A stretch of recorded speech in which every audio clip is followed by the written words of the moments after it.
Welcome to Wealthing Talks. I am your host, Alicia Castillo-Holly, bringing you real-life conversations from Silicon Valley or somewhere around the world. We will talk about disruptors, angel investments, venture capital, and of course, family offices.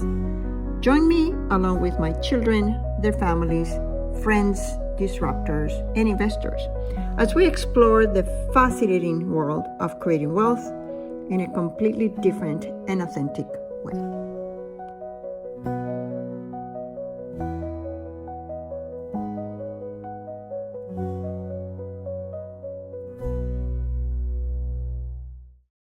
Welcome to the Wealthing Podcast. Vera, thank you so much for spending this time with us. It is such a pleasure to see you again.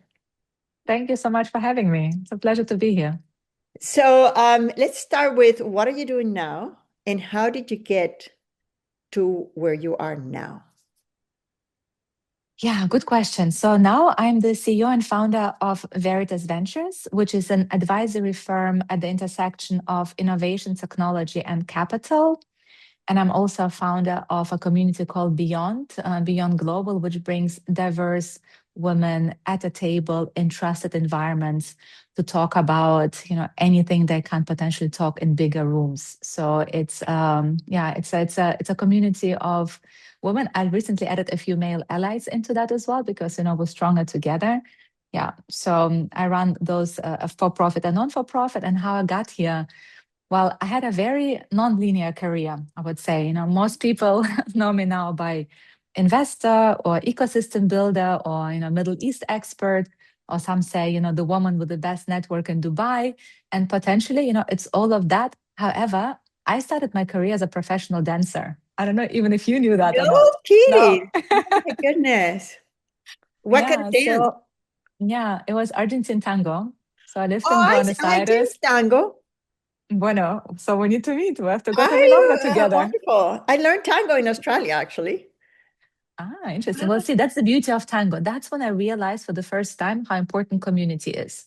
Because no matter where you go in the world, you can drop into a milonga. Milonga is a place where people come together to dance tango. I'm just, for listeners, if they don't know what milonga is, so we're all on the same page. And you can go to Australia, Italy, Berlin, Paris, even Dubai, and you can dance tango and you meet people in that community because they come together to dance. And that's beautiful. So yeah, I was supposed to become a lawyer. My whole family already said since the age of 14, Vera is going to be the lawyer of the family. So my parents were very disappointed, to say the least, when I decided to be a professional dancer. It was like a huge disappointment of the family. But I fell in love with tango when I lived in Barcelona. So after graduating from high school in Germany, I went to do a gap year to learn Spanish. I went to Salamanca, learned the Castellano Puro, then lived in Barcelona, fell in love with tango, went to Buenos Aires, lost the whole Castellano Puro, so I speak more Porteño. And decided this is it. This is my life. This is my passion. So I was dancing, teaching, performing the Argentine Tango. In Argentina, in Buenos Aires. In Argentina, well, later in Germany, in Italy. So I came back to Europe, to not, so my parents wouldn't, completely be dissatisfied with their oldest daughter. So I came to Germany and I was teaching in Hamburg in Argentine Tango schools, and at the same time studying on the side to keep them happy. So at least I'm studying something. And it's good that I studied on the side because, I had an accident, unfortunately. So my path as a professional dancer was closed, much sooner for me than I would have liked it to be. Oh my God. So at the age, unfortunately in Buenos Aires, I had an accident, had to stop dancing. It developed traumatic arthritis and the bone, how in tango, the feet, the bones are so important. So my right big toe was broken and just wouldn't grow together again. Anyhow, so I decided, I remember I was thinking, I need to get away to a country where there's no dancing. So I looked at the map, literally, I took the map. I'm like, where in the world is the least dancing happening? What do you think where I went? The Middle East? No, not yet, later. But I went to New Zealand. I'm like, I want to go to New Zealand. New Zealand, they don't dance in New Zealand? Not so much. I mean, there was hardly any tango when I went there. So I'm like, but there they're was for very two far reasons. away. far away. I wanted to get far away. That was the whole point. I wanted to get far away. I wanted to go to a country where that's not famous for dancing. So nowhere in Latin America was an option because, Yeah. I mean, you're a Yeah. Latina, you I'm know from how Latin America. We dance all the time. exactly. And at the same time, I was studying applied linguistics, and the best professor for applied linguistics was at the University of Auckland. So actually, I started teaching German at the University of Auckland as part of my applied linguistics studies. So I went to New Zealand, taught German at the University of Auckland, didn't dance, explored the country, came back, finished university in Germany, and then decided, okay, for my next path in life, I need to have a good university. Where should I go? So I decided for London School of Economics. I studied political science because I actually wanted to go into the whole diplomacy and politics world. Went to work in the EU for 3 years, loved it. But to come to a unanimous decision with 27 member states was very slow. So after 3 years there, I decided I want to try a really fast-paced environment. At that time, Rocket Internet in Berlin was really, building up the entrepreneurial ecosystem. My brother was running Holland for Rocket Internet for the one of the companies. So I thought, let me give it a try. I saw on Twitter, the posted on Twitter that they're looking for a head of comms for one of their ventures. So I messaged back on Twitter, I'm interested. They invited me for an interview. I got the job. So I moved to Berlin to run global comms for one of Rocket Internet's ventures. Exciting times, super fast moving, especially after, Brussels. Berlin was really, really fast and Rocket Internet was really flying. And after 1 year, I did that during the IPO. So after that venture, I moved on to the HQ, ran the global comms during the IPO. And at that time, all the founders, be it in Ecuador or Indonesia, were going via our department because we were getting the media ready. So I thought if those founders, it was usually young guys, I said, if they can do it, I can do it. So after the IPO was over at Rocket, I said, I want to be a founder as well. I'm done with comms. I want to go to, explore more. Next path is I'm going to be a founder. I was told I don't fit the criteria because, I wasn't a young white male, but, I had a good school, I had consulting. So I said, really send me anywhere. And they said they needed an entrepreneur in residence in Dubai to help them launch a venture. And Alicia, looking backwards, I think this was the best decision of my life. That 12 years ago, I didn't hesitate. I said yes to moving to a completely new place at the time when it was not what Dubai is now. It was not the popular place where everybody wanted to go. It really was taking a big risk. And I moved there to help launch a venture. And then I saw an opportunity for another venture that I then built there. And then at some point, Dubai government reached out and said, we want to diversify from oil and bet on innovation, come and build Dubai Future Accelerators with us. Did that, became part of Dubai Future Foundation, which is really the innovation arm of Dubai government, still is nowadays. Super exciting time, loved it. There was a lot of foresight thinking back then already. It was amazing. We brought government entities with the most innovative companies together and really brought innovation into all the different entities in the Dubai government. And after that, I joined 500 startups, now called 500 Global, and managed the Middle East for them, especially with a focus on Saudi Arabia. So started going to Saudi Arabia since 2018. Super exciting, loved it. And also helped build the innovation ecosystem there by launching the first international accelerator, bringing investor education, fundraising. Yeah, so really, I mean that's where how I got to where I am today, because I was really lucky to being at the right place at the right time. And like I love this quote by Eric Schmidt when he said, when somebody offers you a seat in a spaceship, you don't ask what seat. And I think that was my decision to go to Dubai was exactly that. I was offered that. I said yes. And then, it resulted into 10 years of some of the best years of my life, and amazing career and great friendships and, a good deep network. So yeah, that's how I got to where I am now. Wow, what a Long story. answer, but yeah. No, those are the juicy ones. Yeah. I'm sure you have a lot of juicy stories too, but we don't have time for that. Yeah, it would Yeah. be to be discovered. Now you've worked in so many different areas. I'm gonna jump into a question that really intrigued me because as I was telling you before, I grew up socialist, but in the romantic socialist part, where during the Cold War, where some people were saying, like my parents, they were educators. They're like, oh, money shouldn't dictate what we do, what we don't do. But I was fortunate enough to live to be born and raised in a rich country, so we didn't need to. We could live well in the tropics. But I always wonder, how do we create wealth? What is really the meaning before the actions that we take so we create wealth? And I have my own belief that when we create wealth, we make the pie bigger, and everybody benefits from that. And you've done so many of that, of those things in so many different environments. So how do you think we create wealth? What is your definition of wealthing or creating? How do you think that happens, and what are the things we can do? Yeah, it's a really good question. I think by opening doors for others, by making sure we bring more women to a table where they potentially would have a seat, right? Or by positioning women on stages that where they maybe wouldn't have been invited. I think that so wealth is not just, I mean, it's important to create money, and of course, money is needed.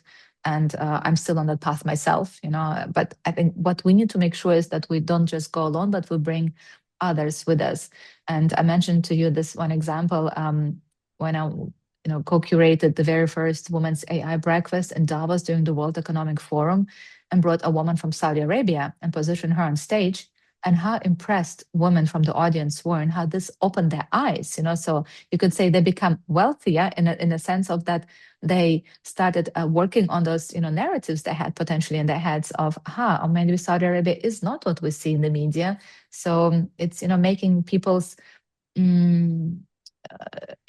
thoughts wealthier as well. I guess you could look at it from that perspective, making us all wealthier, but bringing us closer together, but making sure we are, but making people realize we are much more similar than we're different, by creating the sense of belonging. Because then, as you were saying also when we spoke earlier, that in the end we want to support each other, right? And as women, we are much more collaborative, and we are, you and I were speaking already, thinking, how do we connect this and this? How do we create something more together? And I think this is what makes us wealthier in experiences, in thoughts, in understanding. So it's not just about money, even though we have to be honest, money is important. Otherwise, we can't even go to places like Davos and experience that. That is true. Yeah. And we couldn't be here. We would have to be working on something. Yeah. If we were not wealthy enough to be spending this time. And actually that goes into our audience as well. If you're wealthy enough to be spending your time listening to this, you are already wealthy.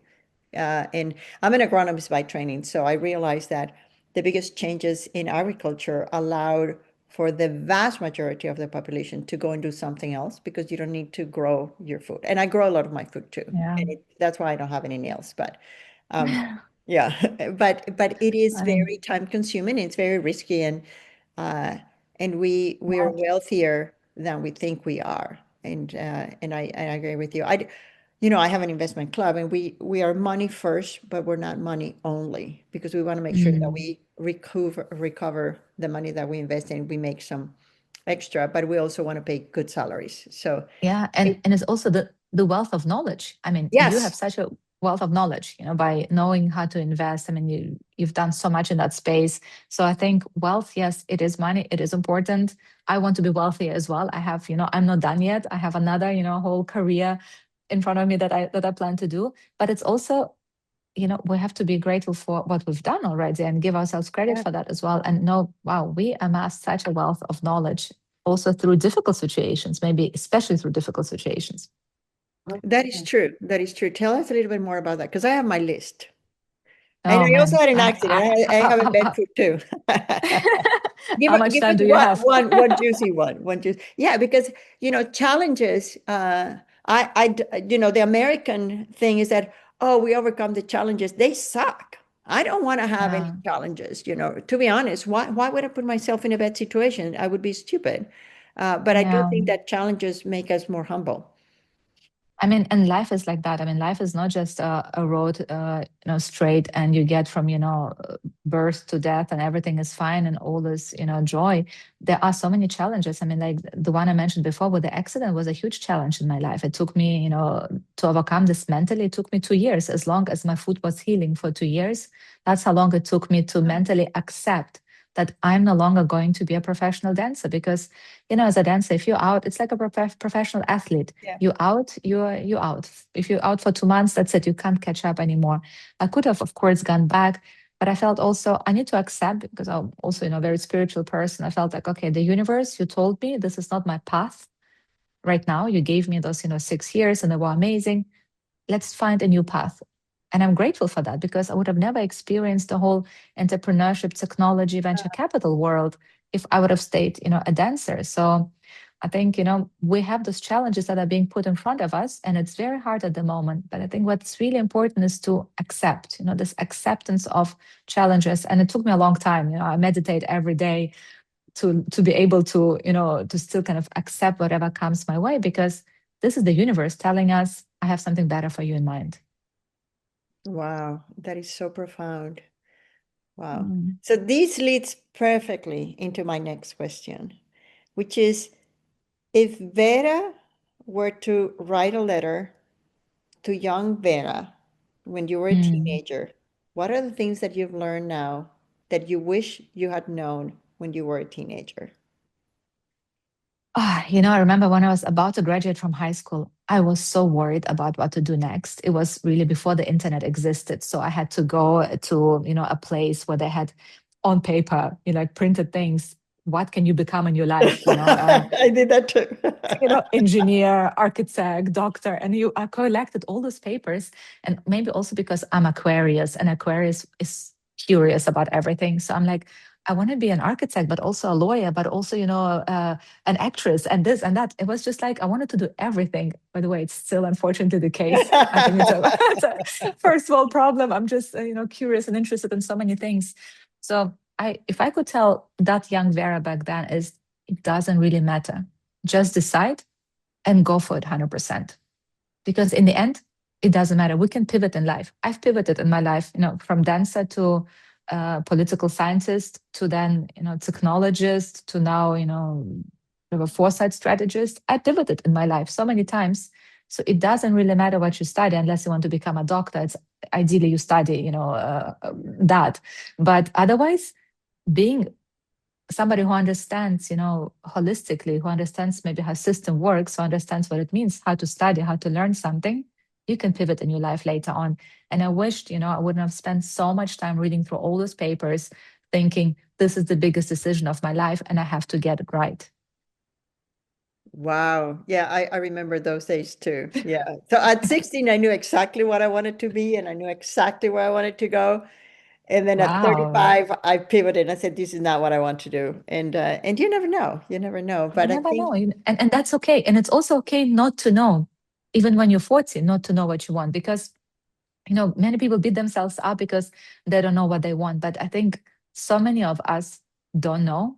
And maybe we should speak about it much more openly, because sometimes, you are very happy in something and then either it doesn't work out because of an accident or you're just not happy anymore. And it's okay to spend some time thinking about what could potentially be my next purpose in life, because purpose in life can change as well. It's not you born and you have one purpose in life. I think it changes depending on where you are in your life, on this wealth of knowledge, experience you acquire.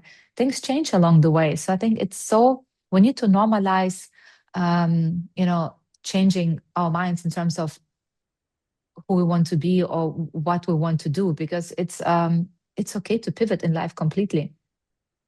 As long, I think it's important to stay good people, have good values.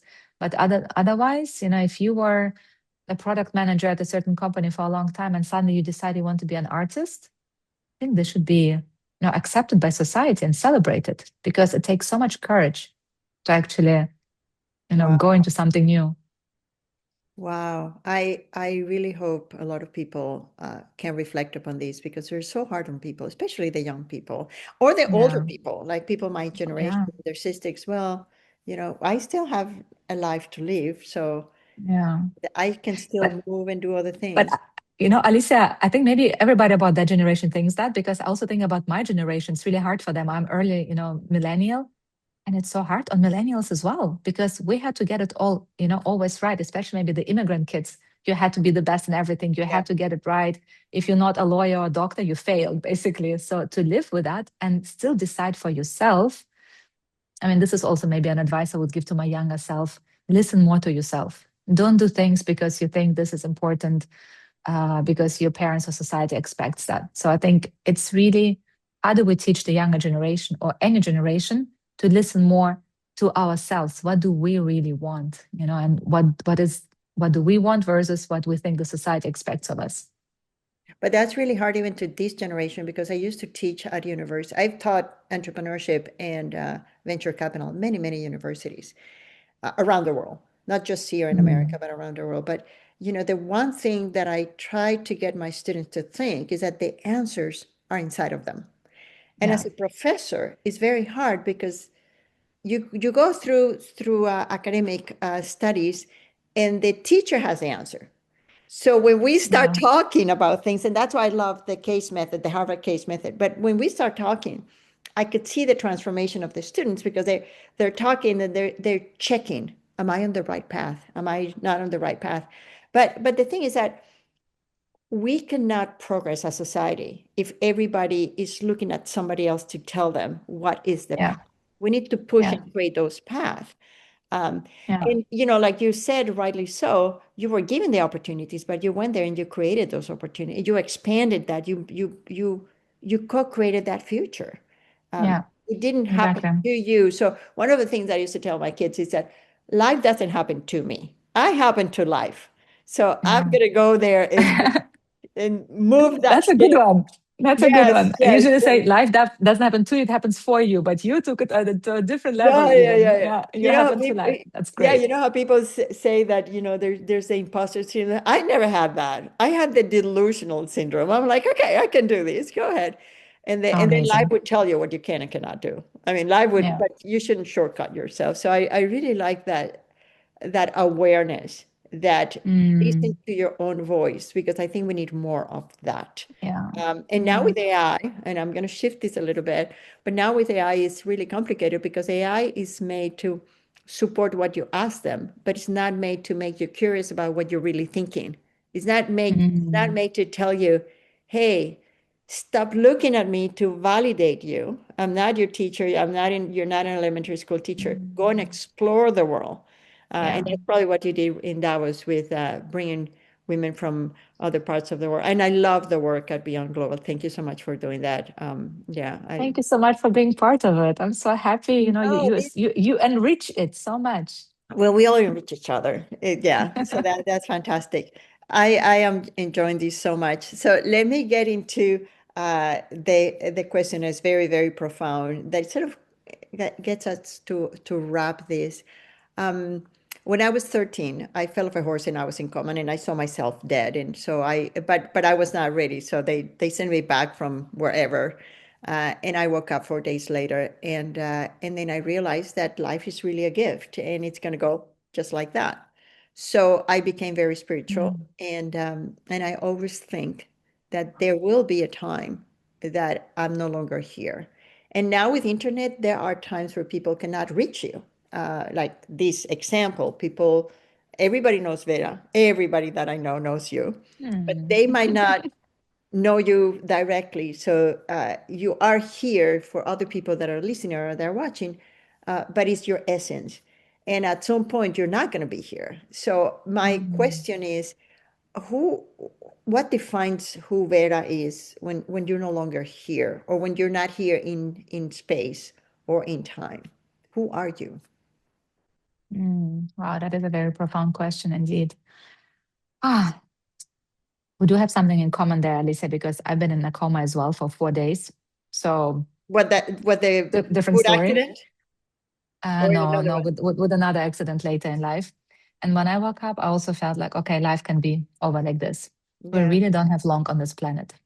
yeah. Even if you live to old age, everybody says it was so short, right? So, and I'm often reminded, there's a poem by Hafiz where he says, "We were born to have joy.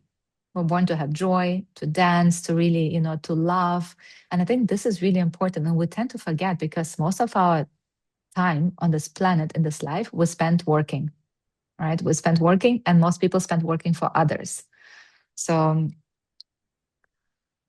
what would I love to be remembered by? I think for course, many of us want to leave a legacy, and I'd love for Beyond to continue, after I'm no longer here, and for this sense of belonging, and for, diverse people to come together, to feel trust and to feel safe in a space with others where they can really open and ask the difficult questions, where they, support, collaborate each other, partnerships are formed. I have women who message me saying they found a best friend via Beyond because, they were lonely and didn't have really a friend before. So when I hear that, I feel like, wow, this is changing people's lives already, now. This means the world to me. I mean, so many women don't actually write openly in the chat, but they message me and saying, wow, what, this person posted made me cry because I feel exactly the same. So to be able to already, change people's lives, inspire people by bringing people together, I mean, that means a lot. I really hope that will continue.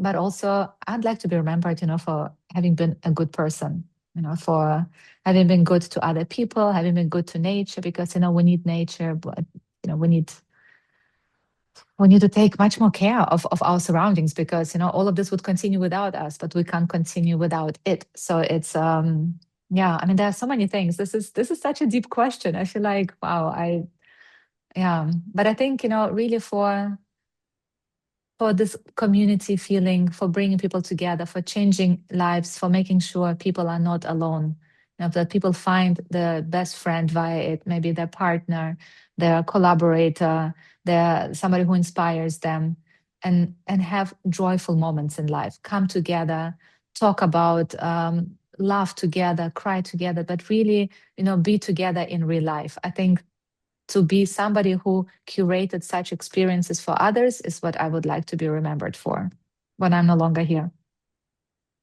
Wow. Thank you for that. And thank you for reminding us. And it has a ripple effect because once a person has felt heard, safe, loved, appreciated, Yeah. it changes the way they treat other people as well. And it gives them the opportunity of having that change. And there are places in the world where people don't have those opportunities, but the places where we can influence that change and we can intentionally just have more joy. We can do that. And that's the whole Yeah. objective of this podcast. This is very profound. This is really, really good. Thank you so much. How do people contact you? What is the best way to follow you or to see what you're doing? Yeah. So LinkedIn is good. Vera Futorjanski on LinkedIn. Futorjanski, many people think, it's the future. In fact, funny story, really short, when I worked for Dubai Future Foundation, people thought I changed my name for, for the Really? for the Dubai Future Foundation, but my name already has future in it. So Vera Futorjanski on LinkedIn. Instagram works as well. I have an open account, Veritas Live, or my email is vera@veritasventures.co. People can also email me. Yeah. Well, thank you so much for spending this time with us. I really, really appreciate that. Thank you. Thank you so much for having me. This was such a beautiful conversation. We need more of that. Thank you. Well, I hope you enjoyed this conversation. This podcast just took so many different turns before and after we recorded. Vera is a trailblazer. Is a person that was given an opportunity because of the way she was and creating these great groups of people around. And it's a true it's a true believer in communities, and Beyond Global is a great way to connect different people. And that is where magic happens. Magic happens when the unpredictable takes form, and then we realize that the world is better, nicer, happier than we think it was. Thank you so much for being with us, and I'll see you in the next episode. This is your host, Alicia Castillo-Holly, yours in Wealthing. Thanks for tuning in to our Wealthing Talks. I hope you've enjoyed this conversation. To stay connected, visit us at wealthing.com. This is Alicia Castillo-Holly, your host, and until next time, yours in Wealthing.